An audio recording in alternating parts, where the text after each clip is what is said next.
श्री स्वामी समर्थ. सर्व स्वामी भक्तांचे पुन्हा एकदा खूप खूप मनापासून स्वागत आहे. आम्ही आहोत स्वामी भक्त, मिरू नये लोकांत. तयाची भक्तीचा दंभ, व्यर्थ भक्ती तयाची. कैसी करावी स्वामी भक्ती, हे नेने मी मतिमंदी. परी असता शुद्ध चित्ती, त्याची भक्ती श्रेष्ठ पै. किती सुंदर स्वामींनी आपल्या चरित्रामध्ये सांगितलं आहे की तुम्ही सेवेचा दांभिक भक्ती करू नका. भावाने फक्त एक पत्र, एक पुष्प स्वामींना अर्पण केलं तरी स्वामी त्याच्यामध्ये खुश आहे असं स्वामींनी सांगितलं आहे. फक्त भाव तसा पाहिजे. आपला श्रद्धा, भाव, विश्वास आणि स्वामींवरची निष्ठा ही एक रूप असली पाहिजे. चला तर आज या अनुभवातून आपल्याला हेच शिकायला मिळणार आहे. स्वामींवरती ठेवलेला विश्वास कधीही वाया जात नाही. जे काही स्वामी करतात आपल्या चांगल्यासाठीच करत असतात. या दादांसोबत जे काही घडलेलं आहे ते ऐकून प्रत्येक स्वामी भक्ताच्या आज अंगावरती शहारे उभे राहणार आहे. चला तर मग या सुंदर अशा अनुभवाला सुरुवात करूया. तत्पूर्वी तुम्ही जर आपल्या चॅनलवरती नवीन असाल तर सबस्क्राईब करायला विसरू नका, कारण असेच रोज स्वामी आईंचे नवीन नवीन अनुभव या चॅनलवरती येत असतात. तुम्हाला देखील स्वामींचे असेच अनुभव आले असतील तर आपल्या व्हॉट्सअपच्या ग्रुपवरती तुम्ही आपला अनुभव शेअर करू शकता. त्यासाठी डिस्क्रिप्शन बॉक्समध्ये त्याची लिंक दिली आहे. आणि आपल्या चॅनलवरती रोज रात्री 9 वाजता लाईव्ह सेवा घेतली जाते. त्यामध्ये आपण 12 लाख तारक मंत्राची सेवा आता सुरू केलेली आहे. या अति उच्च कोटीच्या सेवेमध्ये प्रत्येक स्वामी भक्ताने सहभागी व्हायचं आहे. दादा म्हणतात, सर्वप्रथम सर्वांना श्री स्वामी समर्थ. अनंत कोटी ब्रह्मांड नायक राजाधिराज योगीराज परब्रह्म भगवान श्री स्वामी समर्थ महाराज यांच्या चरणी कोटी कोटी प्रणाम. स्वामी भक्तांनो, आज मी तुम्हाला माझ्या आयुष्यातील स्वामींनी मला दिलेले खूप मोठे अनुभव सांगणार आहे. तसे तर खूप अनुभव आहे, पण जे अनुभव ऐकून आज जे कोणी माझ्यासारखे दुःखात असतील त्यांना एक नवी दिशा, आशा मिळावी या हेतूने आज मी हा अनुभव शेअर करत आहो. स्वामी भक्तांनो, मी नवी मुंबई येथील रहिवासी आहे. माझे नाव अशोक चव्हाण असे आहे. सर्वप्रथम सांगायला आनंद होईल की मी स्वामींच्या सेवेत कसा आलो.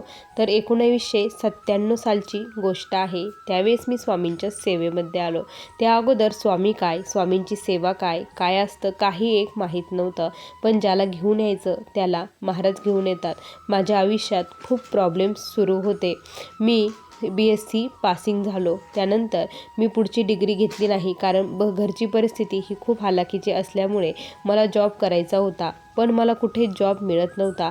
3 वर्ष मी घरीच बसलो. त्यानंतर मी घरी बसूनच व्यवसाय सुरू केला, पण कुठल्याच व्यवसायामध्ये मला यश येत नव्हतं. कुठेच मला मार्ग सापडत नव्हता. सुरुवातीला मी बिस्किटांचा व्यवसाय केला. त्यानंतर मी जे काही चायनीज असतं ते विकण्याचं सुरुवात केलं. भाजीपाल्याचा व्यवसाय केला, पण कुठल्याच व्यवसायामध्ये मला यश येत नव्हतं. सर्व लोक म्हणायचे की हा अपयशी आहे, याच्या जागेमध्ये काहीतरी आहे, याला याच्यात यश येत नाही, हा व्यवसायाच्या लायकीचा नाही, नोकरीही करत नाही, असे लोकांचा माझ्याकडे बघण्याचा व्ह्यू झालेला होता. आणि त्यावेळेस मला खूप वाईट वाटायचं. एवढे कष्ट करून हे करून मला यश येत नाही, त्यामुळे मी खूप खचलो होतो. एक दिवस काय झालं की असंच माझ्या दुकानावरती माझा एक खूप जुना मित्र होता. तो माझ्या दुकानावरती आला आणि असंच बोलता बोलता विषय झाला. आणि तो म्हटला की अरे, गुरुवारी मठामध्ये प्रश्नोत्तर होते, तू एकदा तिथे जाऊन बघ, तिथे तुला मार्ग मिळतो की नाही, शेवटचा पर्याय म्हणून तू कर, असं त्यांनी सांगितलं. आणि तो देखील माझ्यासोबत आला. गुरुवार होता. आम्ही 10 वाजता घरून निघालो. तिथं गेल्यानंतर आरती वगैरे झाली आणि तिथे प्रश्नोत्तर करत होते. प्रश्नोत्तराच्या माध्यमातून तिथे अनेक लोक आलेले होते. गर्दीही खूप होती. माझा नंबर आला. मी तिथे बसलो. माझा प्रश्न सांगितला की असं असं माझा प्रश्न आहे. तर त्यांनी मग मला सेवा दिल्या. त्यांनी स्वतःहून मला मोफत स्वामीचरित्र आणि एक माळ दिली. खूप साऱ्या सेवा दिल्या. आणि तुम्ही ह्या सेवा मनोभावे करा, तुम्हाला यश नक्की मिळेल. तुम्हाला ज्याच्यात हे आहे त्याच्यात यश तुम्हाला मिळेल, असं तिथे सांगण्यात आलं. एक नवीन विश्वासाने मी तिथून उठलो, महाराजांना विनंती केली आणि घरी आलो. सेवा सुरू झाल्या. आणि मग काय झालं, खूप दिवस झाले तरी देखील अनुभव येत नव्हता. तेच दिवस चालू होते. त्यावेळेस माझं मन आणखी खचून चाललं होतं. शेवटी मी पूर्णपणे हतबल झालो आणि रात्रीचे 11 वाजले होते. त्यावेळेस मी महाराजांपुढे गेलो. महाराजांना साष्टांग दंडवत मी घातलं आणि स्वामींना सांगितलं, मी पूर्ण तुम्हाला आज शरण आलेलो आहे स्वामी. आणि मला काहीच कळत नाही की मी काय करू, मला कशातच यश येत नाही. आता जे काही आहे माझ्या आयुष्यात घडणार ते तुम्ही घडवणार आहे, मी काहीच करणार नाही. माझ्यासाठी जे योग्य असेल ते प्लीज मला एक दिशा दाखवा, एक मार्ग दाखवा, माझे मार्गदर्शक तुम्ही बना, असं स्वामींना मी कळकळून विनंती केली. त्यानंतर झोपण्यासाठी गेलो स्वामी भक्तांनो. आणि 12 वाजता मी माझा जिथे व्यवसाय करत होतो तो मी माझ्या मित्राला दिला होता, पण गाळा तो तिथे व्यवसाय करत होता, पण त्याचा काही तिथे व्यवसाय चालत नव्हता. संगणकचा त्याने व्यवसाय टाकलेला होता. मग तो म्हटला की अरे मला हे रेंट वगैरे देणं आणि हे परवडत नाही, 12 वाजता तुझा व्यवसाय तू चालव म्हणे, तू कर म्हणे. तो असा म्हटला तर मला असं वाटलं की आता महाराजांनीच मला हे दिलं आहे की मला याच्यात यश असेल आणि महाराजांनी मला हे मार्ग दिला आहे असं मला वाटलं. कारण मी विनंती केली होती. त्याला म्हटलं ठीक आहे मी करतो म्हटलं, तू नको करू. मग तो दुसऱ्या महिन्यापासून तो येत नव्हता. तो व्यवसाय मीच करू लागलो. सुरुवातीला खूप कठीण काळ गेला, पण सेवा मात्र माझ्या सुरू होत्या. स्वामींवरती सर्व काही भार मी टाकून दिलेला होता. आता मी कुठल्याच गोष्टीचं टेन्शन घेत नव्हतं, कुठलंच कशाचं टेन्शन मला येत नव्हतं. जे काही करतील ते स्वामी करतील. आणि खरंच स्वामींवरती मी असा प्रचंड विश्वास दाखवला, विश्वास ठेवला. आणि खरंच काय आश्चर्य, 6 महिन्यामध्ये जे मी कधी स्वप्नात देखील विचार केला नव्हता की एवढं होईल, माझं वाढेल, तर ते स्वामींनी माझं वाढवलं. जवळपास माझं 6 महिन्यामध्ये 75 कम्प्युटर हे माझ्या इथे आले. आणि वेगवेगळ्या आज माझ्याकडे खूप सारे पेपर घेतले जातात. आणि मी तिथून पुढे कधीही मागं बघितलं नाही. आणि मला जे लोक नावं ठेवत होते तेच आज म्हणणे की खरंच तू सक्सेसफुल झाला आहे. तेच लोक आज म्हणतात. मी त्यावेळेस त्यांना म्हणतो की मी ही फक्त माझ्या स्वामींमुळे सक्सेसफुल झालेलो आहे, स्वामींनी मला केलेलं आहे, मी काहीच केलं नाही असं मी त्यांना सांगतो. आज मी खूप याच्यात आनंदात आहे. त्यानंतर हा माझ्या आयुष्यातील सर्वात मोठा स्वामींनी मला दिलेला अनुभव होता. त्यानंतर आता मी तुम्हाला जो काही माझा दुसरा अनुभव सांगणार आहे तो ऐकल्यानंतर तर तुमच्या पायाखालची जमीन सरकेल. कारण जो मला तो क्षण आत्ता देखील आठवले ना तर माझ्या डोळ्यातून अश्रू येतात. किती अगाध महिमा आहे स्वामींची. जेव्हा स्वामी येतात आपण त्यांच्यावरती विश्वास ठेवतो, विश्वासाने सेवा करतो आणि दुःख आलं की त्यांना आळवणी करतो, त्यांना मागतो, त्यांना साथ घालतो, त्यांना मदतीला बोलवतो, त्यावेळेस महाराज नक्की मदतीला धावून येतात. माझ्या आयुष्यात देखील असंच एक खूप मोठं वादळ उभं राहिलं. ते म्हणजे माझ्या पत्नीला हा कॅन्सर झाला, ब्रेस्ट कॅन्सर तिला झाला आधी. त्यामुळे आम्ही खूप घाबरलो आणि डॉक्टरांनी सांगितलं की कॅन्सर 3ऱ्या स्टेजमध्ये आहे. हे ऐकल्यानंतर तर पायाखालची जमीन सरकली. पुढे काय आहे ते काहीच कळत नव्हतं. फक्त स्वामी स्वामी दिसत होते, बाकी कोणी दिसत नव्हतं. पण मी डॉक्टरांना विश्वासाने एक शब्द मात्र त्यावेळेस स्वामींनीच माझ्याकडून बोलून घेतला, स्वामी माझ्या पत्नीला काहीच होणार नाही. कारण माझे स्वामी भक्कम आहेत, कारण ते काळाला देखील मागे पाठवण्याची ताकद त्यांच्यामध्ये आहे. माझा त्यांच्यावरती प्रचंड विश्वास आहे, काहीच होणार नाही. डॉक्टर म्हटले ठीक आहे आपण ऑपरेशन करून घेऊया. आणि त्यानंतर त्यांनी लिहून देखील घेतलं की आम्ही पेशंटची गॅरंटी देणार नाही म्हणून. त्यानंतर मग डॉक्टरांना मी लिहून दिलं की तुम्ही पेशंटची गॅरंटी घेऊ नका, मी माझ्या पेशंटची गॅरंटी घेतो. आणि मग मी माझ्या पत्नीचं ऑपरेशन करायचं ठरवलं. तिला ऑपरेशन करण्यासाठी घेऊन गेले. आणि त्यानंतर मी महाराजांपुढे बसून मोबाईलवरती महाराजांचा फोटो लावला. त्यानंतर तिथे त्यांच्याकडे बघत राहिलो मोबाईलवरती आणि तारक मंत्र म्हणत राहिलो. मी एकच म्हणत होतो, माझा तुमच्यावरती प्रचंड विश्वास आहे आणि अशक्य ही शक्य तुम्ही करणार आहात. ऑपरेशन व्यवस्थित पार पडणार आहे. तिला एक ताकद द्या, या लढण्याची शक्ती द्या, एवढंच मागणं आहे. त्यासाठी ही सेवा मी करत आहे असं स्वामींना मी मनोमन बोलत होतो. आणि तारक मंत्र अखंड चालू होता. 12 तास ऑपरेशन चालू होतं. 12 तास मी कंटिन्यू तारक मंत्र बोलत होतो. आणि ज्यावेळेस डॉक्टर बाहेर आले, सर्व काही व्यवस्थित झालं. डॉक्टरांनी सांगितलं ऑपरेशन एकदम व्यवस्थित झालं आहे, पेशंटनी रिस्पॉन्स पण छान दिला आहे असं डॉक्टर म्हटल्यानंतर मला छान वाटलं. त्यानंतर मी माझ्या पत्नीला ज्यावेळेस भेटायला गेलो त्यावेळेस तिला विचारलं की नेमकी काय झालं, तू व्यवस्थित आहेस का? त्यावेळेस ती म्हटली अहो मला काहीच त्रास झाला नाही, मला कळलंच नाही की माझं ऑपरेशन होतं आहे की काय. मी एकदम अशी झोपल्यासारखी गाढ झोपलेली होती, मला काहीच कळालं नाही. कारण ज्यावेळेस शुद्ध आली त्यावेळेस देखील तिला जे त्रास होत होता, इतरांचा जो त्रास बघून मला वाटायचं की हिलाही खूप त्रास होईल, पण तिचा त्यांच्या मानाने काहीच त्रास तिला होत नव्हता. थोडासा नॉर्मल त्रास होत होता, कारण महाराजांचं नामस्मरण ती देखील करत होती. तीही महाराजांची सेवा करते. त्यानंतर स्वामी भक्तांनो तिला त्याच्यातून महाराजांनी बाहेर काढली. हा आमचा आयुष्यातील दुसरा अनुभव. एकदम सुखरूप व्यवस्थित आज एकदम ठणठणीत ती एकदम व्यवस्थित बरी आहे, ती फक्त स्वामींच्या कृपेने. हा माझ्या आयुष्यातील दुसरा अनुभव. आता जो तिसरा अनुभव मी तुम्हाला सांगणार आहे ना, तो अनुभव मी कधीच विसरू शकत नाही. कारण मी जोपर्यंत या जगामध्ये आहे ना, तोपर्यंत महाराजांना कधीच विसरणार नाही. असे अनुभव स्वामींनी मला दिलेले आहे. स्वामी भक्तांनो आयुष्यात खूप अडचणी होत्या, कारण माझा मुलगा जो होता ना, तो मुलगा ज्यावेळेस जन्माला आला त्यावेळेस त्याचं डोकं हे नव्हतं, तो पाय अगोदर आले आणि डोकं. त्यामुळे काय झालं की त्या नॉर्मल डिलेवरीमध्ये त्याला जे हे होतं, जो त्याला त्रास झाला ना, तो त्याच्यामुळे त्याच्या जी पायाची शीर होती ती दबली गेली आणि त्याला चालता येत नव्हतं.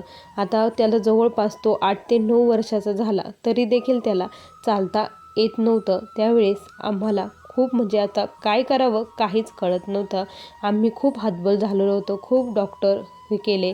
तो थोडासा चालायचा पण तो लगेच खाली पडायचा आणि तो वाकडा पाय टाकायचा. डॉक्टरांनी सांगितलं त्याचं ऑपरेशन करावं लागेल. पण ऑपरेशन करून देखील होईल की नाही हे आम्ही सांगू शकत नाही, पण एक पर्याय म्हणून आपण ऑपरेशन करून बघूया असं डॉक्टर बोलले. त्यावेळेस मला खूप भीती वाटली. सर्वप्रथम मी खूप घाबरलो. या अगोदर मी कुठल्याच संकटाला घाबरलो नाही, पण लेकरावरती जर एखादं संकट आलं तर बापाचं काळीज कसं होतं हे प्रत्येकाला माहीत आहे. मला असं वाटायचं की जर त्याला चालता नाही आलं तर कसं होईल, पण महाराजांवरती विश्वास होता की स्वामी आहेत, स्वामी करतील म्हणून. ही स्वामी भक्तांनो त्यानंतर मग मी दिंडोरी येथे गेलो. दिंडोरी येथे तिथे त्याला घेऊन गेलो. तिथे प्रश्न उत्तर सेवा केली. रात्र तिथे नाईट सेवा केली. बुधवारी आम्ही गेलो होतो. बुधवारी मी आणि माझी पत्नी आम्ही दोघांनी नाईट सेवा रात्रभर केली. आई भगवतीचा पाठ होता. त्यानंतर भैरवचंडी तिथे झाली. भैरवचंडीची सेवा रात्रभर केली. रात्री प्रश्न लिहून दिला. त्यानंतर सकाळी परमपूज्य गुरुबावलींचं हितगुज झालं आणि त्यानंतर आमच्या प्रश्नाचे उत्तर आम्हाला मिळाले.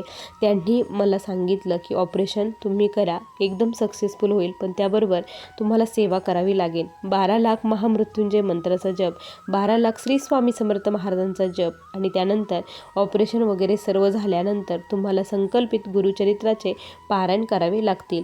मी म्हटलं मी सर्व करायला तयार आहे, फक्त या संकटातून बाहेर काढा.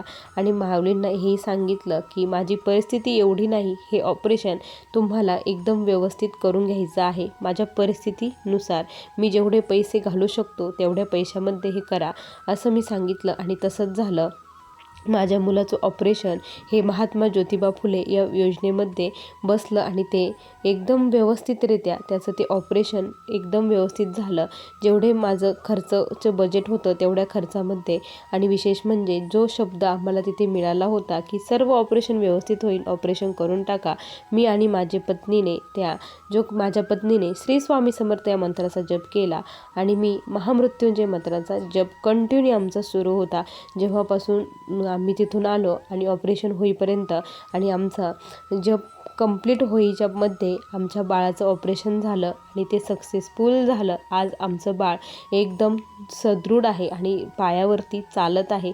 हे आमच्यासाठी खूप आहे. खूप दिलं माझ्या आईने आम्हाला, हे मी कधीच विसरू शकत नाही. कधी त्यांचे उपकारही फेडू शकत नाही. माझ्या कातड्यांचे त्यांच्यासाठी पादुका बनवल्या तरी थोडंच आहे. एवढे मोठे उपकार महाराजांचे आहे. महाराज प्रत्येक भक्ताला साथ देतात. प्रत्येक भक्ताच्या आयुष्यामध्ये येणाऱ्या संकटाला त्याला सामोरे जाण्याची ताकद देतात. महाराजांच्या श्री स्वामी समर्थ या मंत्रामध्ये खरंच स्वामी भक्तांनो प्रचंड ताकद आहे. ज्याला महाराजांचं श्री स्वामी समर्थ हा मंत्र आवडतो, ज्याला त्याची ताकद कळलेली आहे, त्याच्या आयुष्यामध्ये कुठलीच गोष्ट ही कमी राहत नाही. फक्त आपण तेवढ्या श्रद्धाभावाने त्यांना अनन्य भावाने शरण गेलो पाहिजे. तशा प्रकारे त्यांची सेवा आपण केली पाहिजे. स्वामी भक्तांनो माझ्या आयुष्यातील मी एकाच व्यक्तीला सेवेकरी घडवला आहे, पण त्याच्या आयुष्यात महाराजांनी जे काही केलं आहे ना ते खूप आहे. माझा जो मित्र आहे तो असाच खूप संकटात होता. त्याचे एका ठिकाणी पैसे अडकलेले होते आणि त्यांचे ते पैसे मिळत नव्हते. मी त्याला सहज मठामध्ये घेऊन गेला. आता महाराजांशी आणि त्याची भेट मी घालून दिली. मी फक्त निमित्त मात्र होतो. पुढचा सर्व प्रवास त्याचा होता. मला नाही माहीत तो स्वामींना काय बोलला काय नाही, कारण जवळपास तो 2-3 वर्षापासून त्यासाठी झगडत होता. खूप डिप्रेशनमध्ये तो चाललेला होता. शेवटचे असं वाटत होतं की तो आता आत्महत्या करेल इथपर्यंत तो आलेला होता. पण त्या दिवशी तो स्वामींना काय बोलला काय नाही आणि दुसऱ्याच गुरुवारी त्याला आनंदाची बातमी मिळाली. त्याचे जे पैसे गुंतलेले होते ते सर्व पैसे त्याला मिळाले. त्यानंतर तो स्वामींचा खूप निस्सीम भक्त आज बनलेला आहे. माझ्याकडून एक सेवेकरी घडला, यात मला खूप आनंद आहे. तो माझा कायम भेटला की मला म्हणतो की खरंच तुझ्यामुळे स्वामी माझ्या आयुष्यात आले. मी तुला कधीच विसरू शकत नाही, कारण तू जर मला सांगितलं नसतं तर मी स्वामींच्या याच्यात आलो नसतो आणि आज मी जे प्रॉब्लेम्स माझे दूर झाले ते प्रॉब्लेम्स दूर झाले नसते.